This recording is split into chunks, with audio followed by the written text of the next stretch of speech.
Sasa nadhani unawaona kuku kama hawa hapa.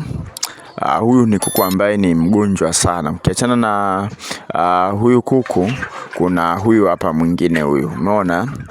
Huyu pia ni kuku ambaye ni mgonjwa sana. Huenda au banda ni kwako wewe una kuku wengi sana ambao ni wagonjwa. Sasa mimi nataka nikuelekeze namna ambavyo unaweza ukawatibia kuku ambao ni wagonjwa sana, kuku ambao umeshawakatia tamaa, unahisi kabisa hawa kuku hawawezi kupona kwa namna ambavyo walivyo. Lakini pia huenda banda lako likawa limeingia vifo. Kila siku unaokota kuku ambao wamekufa, unaenda kuwatupa.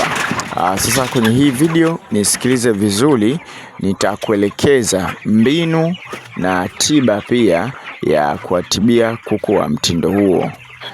Hatua ya kwanza kabisa unapaswa kuchunguza chanzo cha ugonjwa na ni ugonjwa gani. Hii itakusaidia sana namna ambavyo unaweza ukatibia. Hata kama hujajua ni ugonjwa gani, lakini lazima ujue chanzo cha ugonjwa ni nini. Na vyanzo vya ugonjwa kwa kuku wa aina hii vipo vingi sana.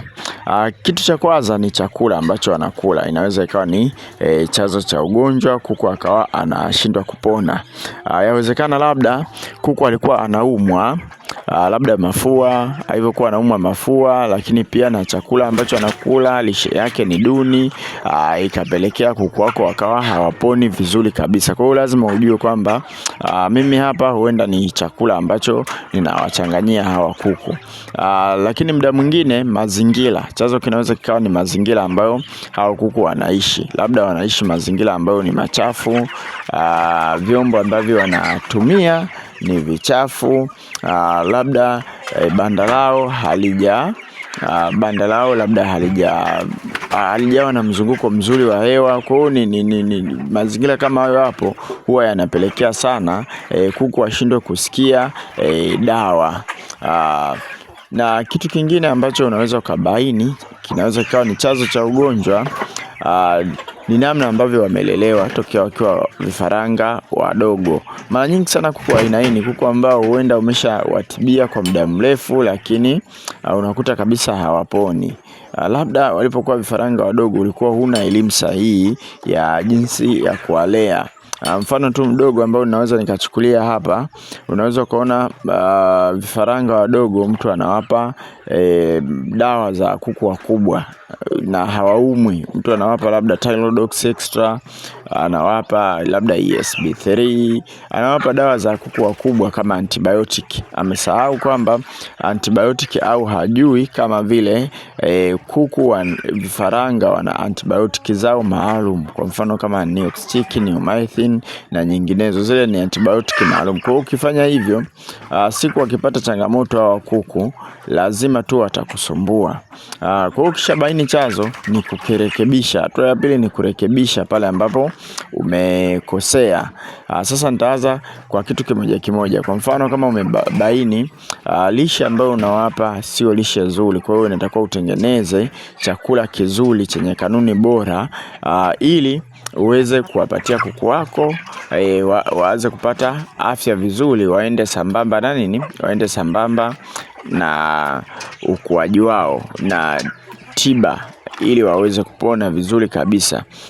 Mfano sisi tunavyo vitabu hapa kama vile Safari ya Ufugaji Bora wa Kuku wa Kienyeji, Ufugaji wa Broiler, vina kanuni bora sana ya kuwachanganyia kuku chakula, namna ambavyo unaweza kupunguza gharama kwa kuwachanganyia chakula ambacho kina ubora, ambacho hakiwezi kikawasumbua kuku wako. Hii kanuni zipo kwenye hivi vitabu, lakini pia ukiachana na kanuni, kuna namna ya kuwalea vifaranga mpaka wanakuwa kuku wakubwa, kuwapa chanjo za dukani na chanjo za asili. Gharama ya kitabu ni shilingi 10,000 na ni soft copy tunakutumia kwa njia ya WhatsApp. Sehemu ya pili, mfano pia umebaini kwamba labda kuku wako mazingira yao sio mazuri, ni kusafisha mazingira, kupiga dawa yale mazingira yale, lakini pia Kama mzunguko wa hewa ni mdogo, basi jitahidi kurekebisha banda lako ili kuwe kuna mzunguko mzuri. Kuna ile kauli ambayo wafugaji wengi sana huwa wanapenda kuongea kwamba mbona kuku waliopita niliwafugia kwenye banda hili na walikuwa vizuri tu, wala hawajawahi kunisumbua kwenye mafua. Ilitakuwa sio banda jamani. Hiyo kauli ndio huwa kuku wanatofautiana pia kinga. Kwa hiyo unaweza ukapata changamoto huku usipate changamoto. Kitu kingine ambacho ni muhimu sana sasa nataka nikwambie kwenye hii video ni kwamba tafuta namna ya kuongeza kinga za mwili, kuziongezea kinga zile za mwili kuku wako kwa kuwapa michanganyo ifuatayo. Kwanza wapatie kuku wako mboga hizi za majani, hizi za asili. Unaweza ukaziblend ukawawekea kwenye maji, lakini pia unaweza ukatundika wakawa wanadonoa yale majani. Hilo litakuwa ni jambo muhimu sana. Lakini pia hapo utahitaji mchanganyo kama vile wa majani ya mpapai. Mchanganyo wa majani ya mpapai utawasaidia sana kuku wako kuweza kuongeza kinga za mwili ili kuweza kukabiliana na ugonjwa ambao watakuwa unawasumbua kwa muda mrefu. Baada ya kusafisha mazingira kufanyaje, ni muhimu sana kuwapa hivi. Lakini pia muhimu sana kuwapa kuku wako hizi vitamini za dukani. Hizi vitamini za dukani huwa zinakuwa na vitamini A, vitamini C na vitamini E, ambazo hizi vitamini tatu ni muhimu sana pale ambapo unakuwa unawaongezea kuku wako kinga. Changamoto kubwa sana ya wafugaji, utakuta hizi vitamini huaga wanazitumia sana kifaranga akiwa mdogo, lakini kifaranga kishakuwa mkubwa, akiwa kuku mkubwa, wanaacha kabisa kutumia vitamini. Hapo ndipo unapoanza kukutana na changamoto. Vitamini za dukani ni muhimu sana, na hata kama unatumia vitamini za asili, lakini pia nakushauri tumia na hizi vitamini za asili, zitakusaidia sana. Na uzuri wa hizo vitamini, humo ndani kuna methionine na lysine. Lakini pia kwenye chakula unaweza kuongeza vitu kama hivi hapa. Kama huu hapo ni mlonge ambao tumeuanika, umekauka vizuri kabisa. Ukiusaga unaweza kuongeza kwenye chakula cha dukani, hata chakula cha kutengenezwa wewe mwenyewe. Huu hapo una protini kwa wingi. Protini kwa wingi pia huaga inamfanya kuku aweze kupona haraka zaidi. Mwisho kabisa nawakumbusha sisi KingoFarm tunatoa elimu tuna darasa letu shilingi 8,000 ada kwa muda wa miezi 2, lakini pia tarehe 20 tunatoa elimu ya kutengeneza incubator. Kujiunga na hili darasa la incubator ni siku 7 tu, ni shilingi 10,000. Pia tunavyo vitabu ambavyo vipo kwa mfumo wa soft copy.